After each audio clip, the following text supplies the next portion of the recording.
Hey guys, Buckeye Bar guys. We wanted to thank you guys for tuning in to us here on Buckeye Bar Talk. Great show we got coming up today. We're really looking forward to you guys listening and watching it. But just wanted to remind everybody, just remember to subscribe to the channel, hit the all notifications bell, and that way, anytime a new show comes up, you guys will be alerted to it. And don't forget to like the video and comment on the video. All interactions with us helps us continue to grow, and we appreciate your support. Now to the show. Welcome back, everybody, to Buckeye Bar Guys here on Buckeye Bar Talk. I'm Mike. And I'm John. Tonight's date is Thursday, October 5th, 2023, and we're coming off the bye week, and we're going to talk about the game on Saturday against Maryland, the Muddy Terrapins, as they come to Columbus. So probably be a pretty quick show tonight, but, Maryland, then we'll go over some scores, predictions for the country and for the Big Ten, and then we will finish up on our thoughts for the score for the Ohio State game. So this week, Maryland's probably outside of obviously Notre Dame is the biggest challenge, but this is probably, I would argue that this is probably right up there because it's just going to be a slightly different challenge. It's going to be more of a, I think that they're really going to try to spread the Buckeyes defense out a little bit, throw the ball some. Talia's a good quarterback. It's kind of been a weird series since they've been in the Big Ten. Obviously, Ohio State has not lost to them, but it's like, when they play them earlier in the year, it tends to be in Columbus, at least over the last 5 years. It feels like, and Ohio State, has their full attention, beats them up pretty badly. And then the later game in the year is usually when it's in College Park, it seems like. But it's always right before Michigan. And for whatever reason, Ohio State, it's always much more of a challenge, that game. So obviously the game's a lot earlier this year. It's in Columbus. They're coming off a bye. You think that sets Ohio State up well, that they should be pretty well in tune for this game. Penn State's still a couple weeks away, so they don't have necessarily a big game following yet, but Maryland's got weapons that could really challenge them. So it'll be interesting, I think, this game. Yeah, I agree. I mean, if you look at, their stats for the season, Ohio State, I think, it's played a harder schedule. Well, I know Ohio State's played a harder schedule. I mean, Maryland has like the worst schedule in all of Power 5. So, yeah. And they've been down to like Charlotte. I think Charlotte was they were up on them early in that game. Virginia. I mean, they've beaten Towson this year. We beat Indiana. They beat Indiana. Michigan State they beat. So they have not had a good schedule. Offensively, we are about putting up the same amount of yards. They're probably putting up more points than we are per game, but I'm actually pretty sure they are. Defensively, we have given up less yards, less points per game than they have. So, I mean, I feel pretty good about it. They don't scare me at all. Like you said, like they're going to probably challenge your defense in a different way. And I feel like if we can keep them, and I'm not sure we can, but if Ohio State can keep them to the kind of like that 2-score or below range, that starts making me feel really good about this defense because they've been attacked in every game by a different type of offense, and they've held all of them down. They're just playing good fundamental, good defense. So if they, this is more so like, I think this is more comparable to like what Youngstown State did or would try to do than, what Notre Dame was trying to do. But obviously it's much higher talent and the most athletic quarterback that they've played. For sure. So if you can keep them bottled up, keep them to 2 scores or less, I really feel good about the defense moving forward. Yeah, no, I agree with that. I think, and we'll see, go with the score protection. I think they'll probably get a few more than just 2 scores. But I do think that the biggest thing for the defense is that, when Talia starts kind of, he's not necessarily a runner, but he's a scrambler. So when he gets a play alive. He gets a play alive and he finds an open man down the field. So as long as they can contain him and when they get a shot at him, succeed on it. We have seen over the years, he makes mistakes, he throws picks, And he also, he's injury prone when he gets hit and stuff like that. So, if you can really, he's went out a couple times this year already. So, I mean, if you can get him on the ground and, making him start feeling it and stuff like that. And I think that they could definitely affect him a lot and stuff like that. I know a lot's been made about the sacks and things like that, but I think more importantly, it's just like making him feel you when, you get your shots at him and stuff like that. I think that so he's definitely the most athletic that they've played. He will scramble on them. He could give them, I'm definitely interested because he kind of, makes you think about that Toledo game last year where, that quarterback really hurt them when he was able to, Daquan Finn. Yeah, when he was. So I really want to, and Toledo was able to hurt them some, when he was able to make plays last year. So I was like, and then you think about JJ when he was able to keep stuff alive. And that's kind of like the big thing now I want to see is like, so we've seen them, be able to, play guys like Hartman and stuff like that, for some of these quarterbacks that, can make a play for themselves and be able to throw it down the field. That's where I'm really interested to see what the defense does, is if he gets if he breaks contain and a linebacker, stupidly comes up to try to stop it and leaves a guy wide open, then that's, possibly concerns for later on down the season where, you could be playing a team like Michigan, who's going to have more offensive weapons, could end up hurting you and stuff like that. So, so I'm definitely interested with stuff like that. And Knowles did, stress during his press conference this week the importance of a coordinated pass rush. And he, I think that goes back to what you were saying about last year, that you can't just you have to have more of a strategy to it than just one guy, break the line. Because if they miss a tackle against that guy that can really create on an off-platform play, then you're in trouble if that was the only guy that was there. So, be smart about it.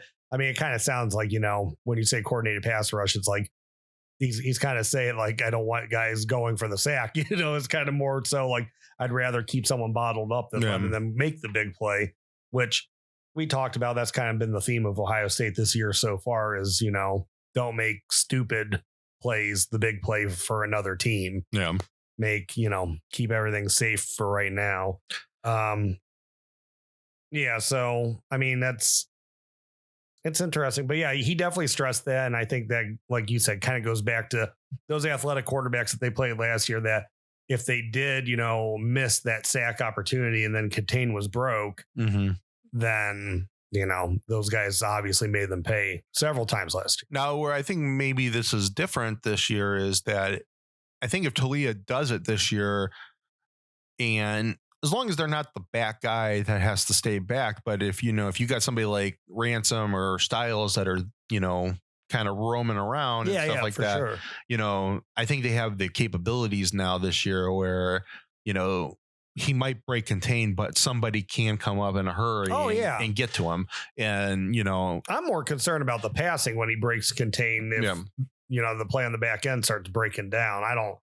I'm not, and I hope these aren't famous last words, but I'm not too worried about if he breaks contain that, he is going to just kill us on the ground. Yeah. Like you said, I think that your Ransoms and Proctors can come up and make him pay for that. And I'm not even necessarily, I'm thinking I'm talking even in the passing game. I'm thinking somebody that they can get to the ball. Ransom, or, they could get to the ball, but they could also get to him before he can even get the ball off. Yeah, that's true. But they got to be coming up for him to be able to do that. And I just think that they have really, we saw I know it was a different type of play, but, we saw with that Hartman, the QB sneak last week or 2 weeks ago that, they just have really good reaction time to, when they're coming up and stuff like that. Yeah, they all did their job on that play. And so I definitely think, I think what they've showed so far this year that I've really liked, and I hope this continues through this game, is that there's just multiple guys getting to the ball at once. And so I think as long as you can, if he gets away from one, if you have another guy there, I don't know if he can get away from that second guy. And I think that's a kind of a big thing that they've really relied on this year so far, is that they've been able to have multiple tacklers, getting to the ball at the same time. And, I think that's important. So So I just think that with him is just like keep him contained as best as possible and, make him feel it when you're able to hit him and, pressure him. And I think he will throw, some turnovers in this game. And I think that, I think they'll get some sacks in this game. And I think that I think the biggest thing I want to see from the defense is that, a little bit better on first down without giving I think where they want to be is that if you're going to play that style, and I know there's a lot made this week about the bend and not break. I'm not saying that they're bend and not break, but like if they can hold somebody to a 1st and 9, 1st and 8, and kind of get them behind schedule. It's when you get them to 2nd and 9, 2nd and 8. It's when they kind of get the 4 or 5 yards on first down, and then that's kind of like setting them up for a good 3rd down. And that's where Notre Dame really feasted on them. And Notre Dame didn't have really far to go on a lot of those 3rd downs in the second half. And if you want to get teams off the field, you got to start making that happen on first down. Yeah. And you got to fight through it on 3rd down too. You can't let them stay on the field all day though. Yeah. You need to get the ball back to your offense. So, as far as like keys, offensively, offensive player of the game, what are you thinking? What does Ohio State need to do to win? Who's going to be their standout guy? I want to see them continue to. I think that. I'm trying to think how to say this. They need to. I think what they talked about in the press conference. I think they need to start living by that now. They need to start coming up with better running plays on the short downs or throw the ball. Like, I'm sorry that, if your team, I know it goes against every old school person's brain in the world that, if it's 3rd and 1, you should be able to run for that. Well, you can throw for it too. And there's been opportunities. We saw that 2 weeks ago against Notre Dame that, if Marv is wide open with a guy 8, just don't lob it to him, but throw him a hard pass. Well, Marv can sprint at you to make that play. You don't need to chuck it like the whole way. Marv can meet you halfway there. Yeah. Have him come down kind of like a tunnel screen without, without having obviously blockers, but all he has to do is get a yard or 2. Yeah. So I think some of that stuff, they need to be a little bit more creative. I think probably my pick to be player of the game. I'm thinking I'm going to say Marv. I think he's going to have a big game in this one. I think I think the injury to his ankle is going to be kind of a lot like last year, that I think he's just now going to be squarely focused that, all right, maybe I'm not going to be able to burn by somebody, but I'll catch my first downs and I'll go catch my hard touchdowns. And, and I think we'll see that. I think we'll see like kind of the, him have a really big game against Maryland. So I'm going with Marv. I think they're going to try to get the ball to him. And I think they're going to try to, in some of those 3rd down situations where he's sure hands, like let him give him some opportunities at it. Yeah, I would think offensively, kind of like where you were getting at, they need to continue to evolve their short yardage game. You don't have to run the ball when it's 2 yards or less. I really hope they, start to realizing that. And I think that, that opens up the running game. But the whole point of being ahead of schedule, isn't it so you have your entire playbook at your disposal? Like, you don't have to run just because it's short yardage. Like, you don't have to pass because it's, 6 yards or more. I know that they're more effective doing that, but you can call any play you want. You have enough. That's the beauty of having all those freaking skill guys that you recruited. Is that's how you keep teams off track and, stay unpredictable, is that you don't continuously like, hey, it's 1 yard. Ohio State's going to run it here. Like, throw the ball. It's a 3rd down. You've got the luxury to do that. So they got to continue to do that. Like you said, I would like to see maybe a little bit more of what was in that 2-minute drill against Notre Dame, kind of going out into your normal playbook now. Let Kyle have some more trust in Kyle. Yeah, I agree. He showed you, he could win the game. I know it wasn't perfect. I saw people yesterday or today, like, are we giving him too much credit? It's like, no, I don't think the guy's CJ Stroud, but I think I'm more comfortable with him taking chances now than what I was before. You got to, let him get his confidence and let him start chucking the ball on people and getting some touchdowns. I have player of the game. I kind of want to say, I think it's going to be Trey Henderson. Trey, I mean, this is always something in my head. Like, is the feast worth the famine when it comes with Trey? I think yes, because there aren't many guys that can do what he can do, that can just take the ball 70 yards the way he can. But I mean, it's, you've got to take the good with the bad with that. There's going to be times that Trey's going to be stopped for a no gain or 1 yard gain or half yard loss, whatever it may be. But he gives you that chance that he can break off a 70-yard touchdown. And I think he's going to have a couple in this game. So I'm putting him, I think he's gotten more rushing yards each week. So I think he's going to get the right amount of touches to get, somewhere north of 125 into that 150 range, couple touchdowns. Yeah, I think with Trey too is that continue calling good plays for him. They've gotten better. What works for him. They've gotten better over the last couple of weeks. So when they've ran a little bit more to him on the field side and let him get into space more.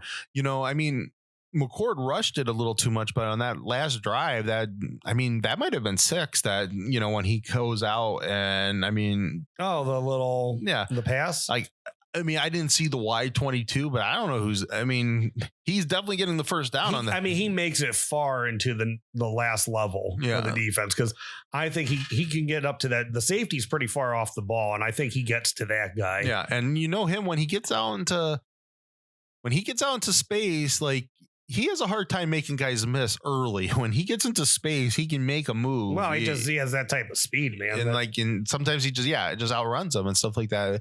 So I think continue finding creative ways to try to get him the ball in the passing game. Like, again, it's okay to, do some simulating running by some short passing and stuff like that.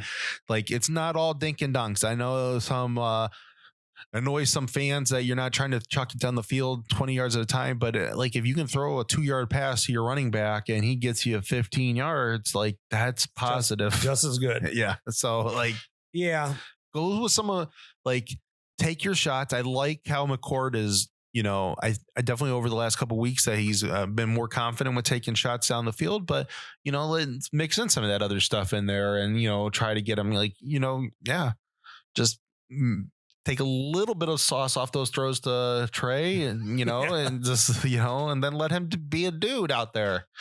All right. So same defensively. What do you think we got to do to Maryland to be successful? And then what do you think is going to be your defensive player of the game? I think there was a lot of talk about obviously continue not giving up the big play is the big one, and and we've talked and also making the defensive line and whatever pressure you bring make Talia feel that pressure. But I think the big thing is that we kind of talked about it, were they getting a little tired in the second half against Notre Dame? And a lot of people have come out and said, no, I think it was they were just out of bad positions because a lot of the motions were thrown out.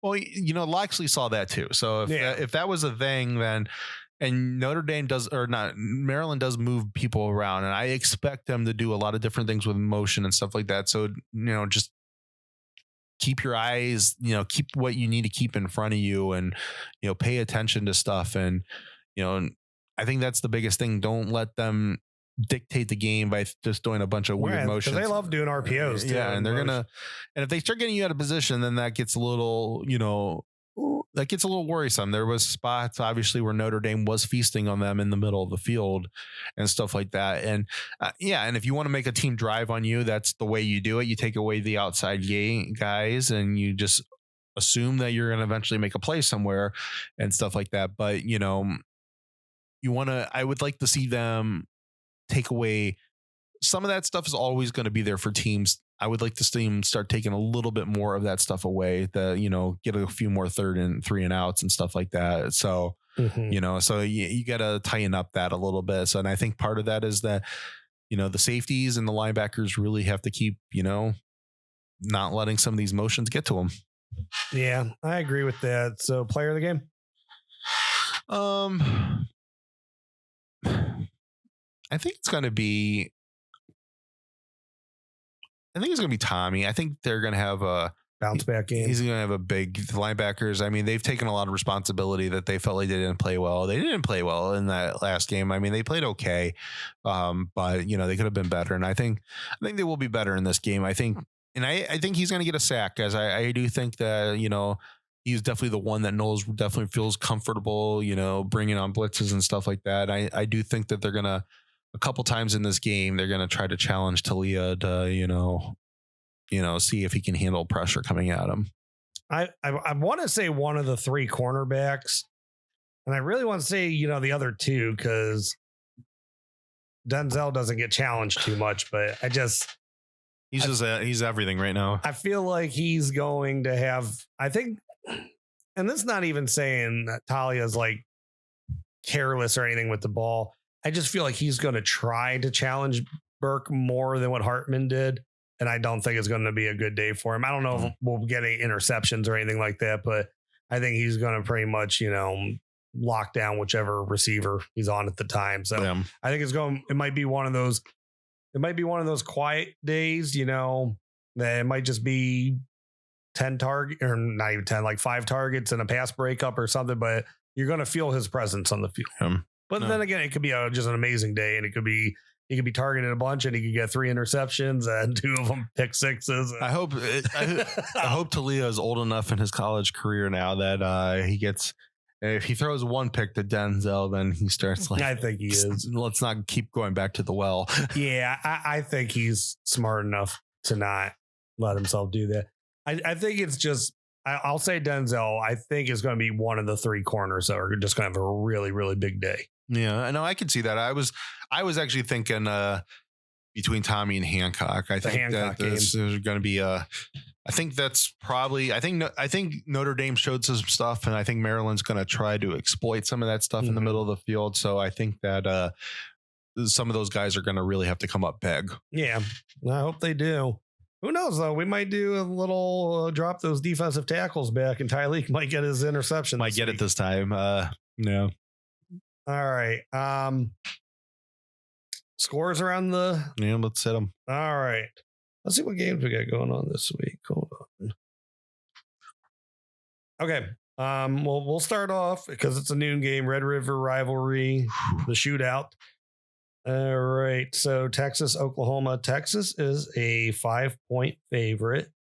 I'm telling you, I like Texas. I think they cover this, but I've heard some contradictory statements of the team this week from different outlets that is like, I don't know, maybe Venables just beats them up but I do believe in Texas, so I think they're going to win this game. I wouldn't be surprised either way because I think Oklahoma's good too. The thing I like about Texas, it's not Quinn, it's not some of the skill players, all that stuff is impressive. They are very good on both of their lines of scrimmage. Yeah, they are. And like, you know, their offensive line, I mean, I believe they're like all seniors and juniors, aren't they? Like they've been there for a while. I think they all started last year, you know, whatever. Like I'm not 100% sure on that, but like I remember when they played Bama. I haven't watched them a lot ever since that game. I watched pretty much that whole game, but they had the more experienced Lions in that game. I just remember that. I know Bama's starting a few freshmen on, you know, offensively, but I really like Oklahoma's defense, but I think if Texas can get them off schedule a little bit like that, Texas, I don't know. I don't trust Venables, and they'll be able to move the ball on Texas. So I think Texas is going to win by 10, but I think it's going to be a good game. I do think it's going to be a good game, but I think Texas just has a little too much firepower, and I just don't know how Venables is kind of able to move the ball on them. Like that's just my opinion on that. I just think Texas is probably just better. Okay. LSU, Missouri. It's in Missouri. LSU's a 4-point favorite. Missouri's ranked 21. LSU's 23. I think I got to see a win like this from Missouri to believe it. So I'm going to say LSU wins this game. Yeah, I'm going to say LSU wins this game too. I don't know if they cover though. 4 points. I don't know. Yeah. Part of me thinks that Missouri could get Georgia this year. I know they got them. They were close last year, but it's going to be at Georgia though, right? Yeah, Georgia was just not been impressive, and I do like Missouri, but I'm kind of in your boat that they have to prove it to me, and this is a game where they could prove it to me until I think LSU covers. And they win. Yeah. So they cover the game. But, I would be very happy to be wrong on this one and Missouri to upset them. Okay, well, here's an interesting one. Washington State goes over to UCLA. Washington State's undefeated, ranked 13th in the country. UCLA is unranked. 3-1, though, and UCLA is a 3-point favorite at home. So they pretty much have this game as a pick 'em. I think Washington State's going to win. I know it's going to be low scoring, though. They both have good defenses. UCLA does have a good defense. I just think that the thing I like about Washington State is they do have some explosive plays in that offense. Yeah. And I think that just like they kind of did against Oregon State, who also has a pretty good defense, I think that they will get them a couple times. And so Washington State wins. Okay. How about this? Why isn't Texas A&M ranked? Out of all the SEC nonsense always. Number 11, Alabama goes to Texas A&M. Alabama is a 1-point favorite right now. It's a 3:30 kickoff. I think it's going to be I think A&M's going to win by a field goal. I'm going Bama. They're going to win. They're going to cover. Saban's not going out this early in the season. I'm really me and you have talked about this too. I'm in a weird position with Alabama right now because do I think Alabama has the offensive firepower to like the Mac Jones 2 years? No, I don't. But this is such a weird college football season that if somehow he gets good defense and they got a great defense and they continue to run the ball like they're running the ball, I don't know, they could make some noise. Yeah. And the SEC is not impressive to me this year. And I have not seen any team in the SEC that impresses me. And so I just think that they could win the SEC. And who knows at that point if they get some opportunities at it. So I don't know. I think Alabama's going to win this game. I think he owes Jimbo. I think it'll be close, though. I could be wrong. I think it's going to be close because, Alabama's style is to play it more close now. Yeah. And they don't have the guys to really open it up on you. But I still think that it could be a close blowout. I think it's going to be 21-10 or something like that, but it's not going to feel like it's that close of a game. I really like how Alabama's defense is playing right now. Okay. We'll stay in the SEC. 7:00. Kentucky goes to Athens. Kentucky's undefeated. They just beat the crap out of Florida. Florida's no good. Yeah. So let's establish some, parameters right there. Florida's really bad this year. But so Georgia's a 2-touchdown, 14.5-point favorite. I think that's too high. Kentucky's 20. I haven't seen enough out of Georgia that makes me believe that they can play an in-conference game and dominate like that. And that could, they could cover at the end of the game. Sure. But I still think Georgia wins. I think I'm going to go with Kentucky to cover that spread. Yeah. The thing about Kentucky under Stoops is they know who they are. They're not going to go win the East. They're not going to go win, the SEC. They might, but, and they might in that blue moon, but you know who they are? They are D'Antonio during those years. They're just a pain in the butt for everybody. Yeah. And, they're good. And he's built that on a lot of Ohio kids. And so, that's true. Good high school football in Ohio. And from what I saw last week against Auburn, I'm I don't know. Kentucky can make this an interesting game. I still think Georgia's going to win. I think the better players at the end of the day will win the game, but I think it's going to be close. I think it's going to be, 7 or less possibly. Yeah, I could see that. All right. Notre Dame over Louisville, the 3rd out of 4 straight night games for Marcus Freeman. Notre Dame is a 6.5-point favorite. Louisville, another sneaky good team, 5-0, ranked number 25.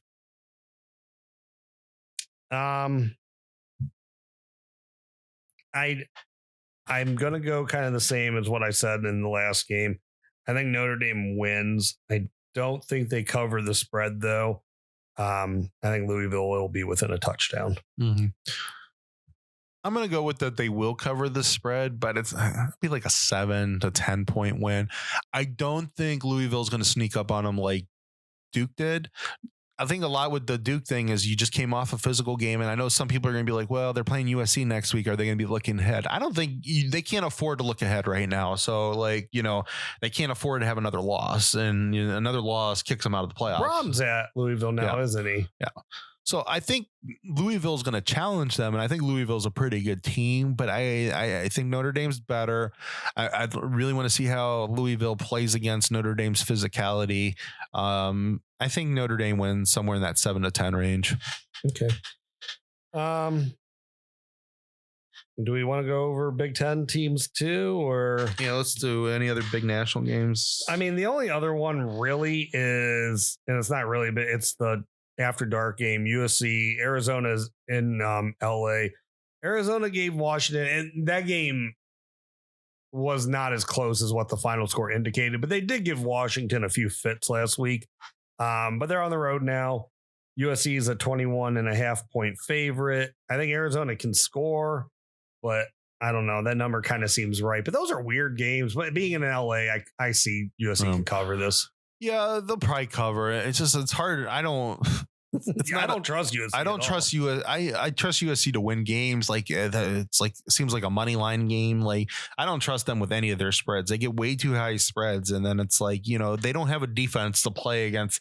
There's a lot of these Pac-12 offenses are very good. Even the the Arizonas of the world. Yeah. I mean, they can score on you, and so especially when they're pretty much just throwing against air. I think Alex Grinch, I think Lincoln Riley's going to realize. I think it's going to start coming up over the next couple of weeks when their schedule starts really tightening up. Now that it's time to go find a real defensive coordinator, or you're just never going to get to the heights that you want to get to. I am so interested in the next couple of weeks in the Pac-12. I mean, we got Washington and Oregon starting next week. We'll get there next week. All right, let's talk Big Ten. Tomorrow night, Illinois against Nebraska. Illinois is at home. Illinois is a 3.5 point favorite. God, I don't even know what to say about this. I mean, Nebraska can't score. Illinois, I don't think has desire to score. I think to me, like Illinois is like they are like the worst out of the teams I expected to be. I thought they'd be all right. I thought they were going to compete for the West this year. I really did.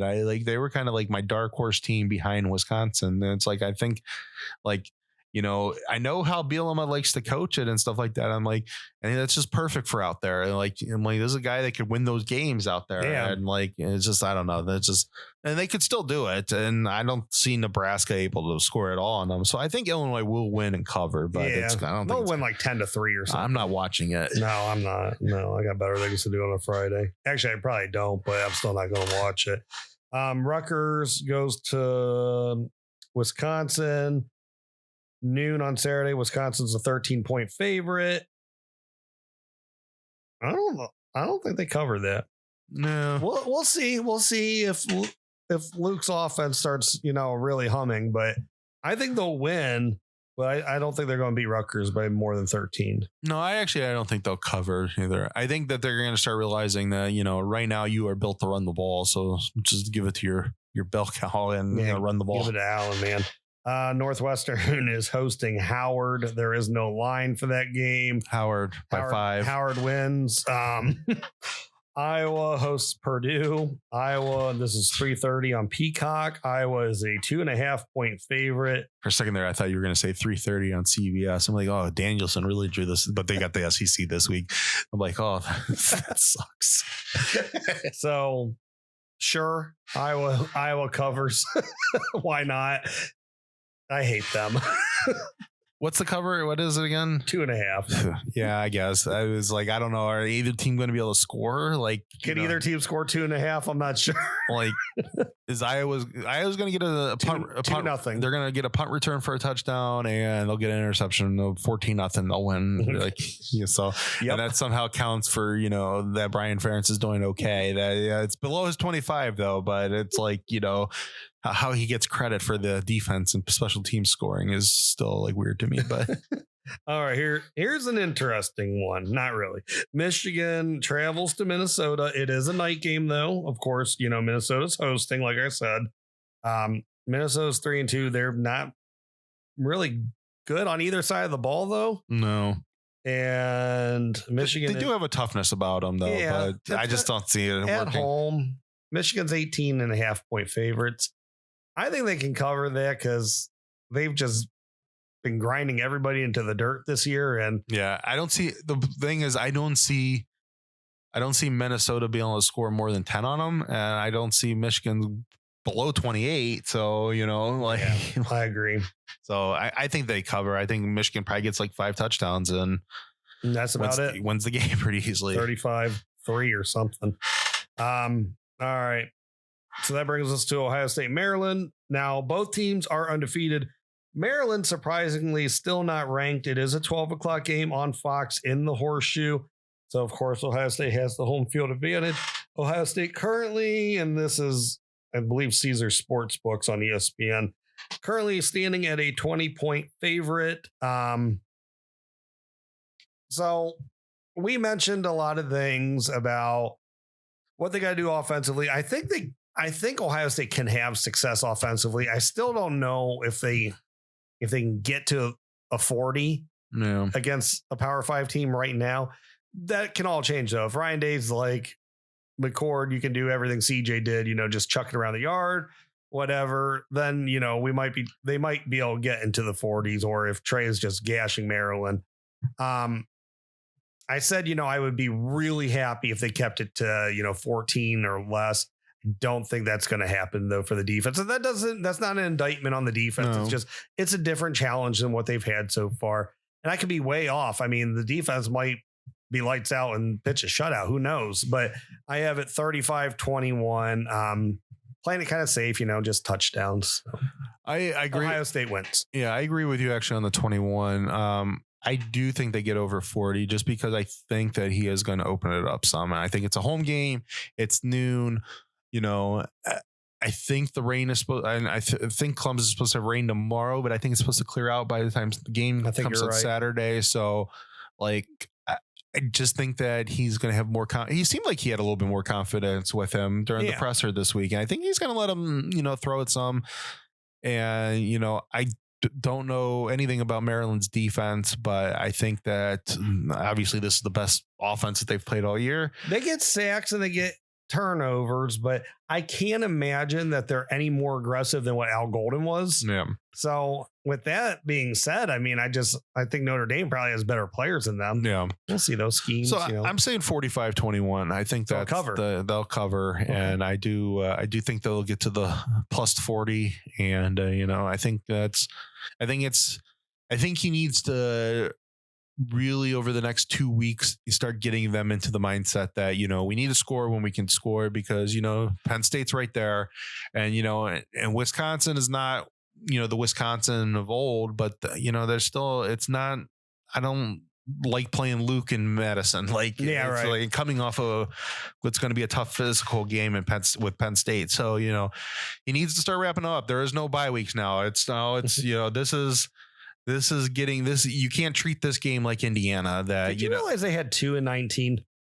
Yeah, I think I do remember that they had there was like a weird one in there where they've had a couple buys in a season. I don't remember why, but we must have started week 0 then. I didn't think we did because I thought it was Labor Day weekend. I don't know, but I heard that today. I'm like, they had 2 bye weeks in 19. Yeah, I don't remember that why, but I do remember that they had that. I just think that you can't treat this game like Indiana, like where you're just slowly building up to Notre Dame. We're past the bye week now. You're not going to get a bye week in there.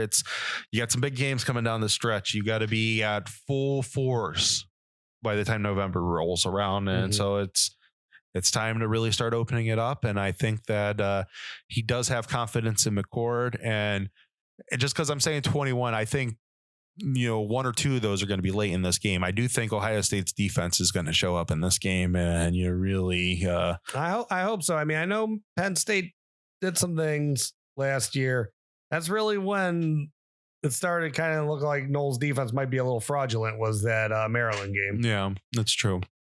But I think he knows that too, and I think they're ready, and I think that they have better playmakers and spots on this defense, so where they need them. So, 45-21. That's what I'm going with. All right. Anything else before we get out of here? Nope, that's it. All right. Well, thank you everyone for stopping in tonight to the Buckeye Bar. I'm John. I'm Mike. OH. IO. Go Buckeyes. Go Buckeyes. Thank you for tuning in to this week's Buckeye Bar Guys on Buckeye Bar Talk. Don't forget to subscribe to the channel, hit that all notifications bell so you see when new content is added. And please remember to like and share so we can grow our audience. Don't be afraid to comment. We want to know what you're thinking and we want to know what content to add for you guys. OH. IO.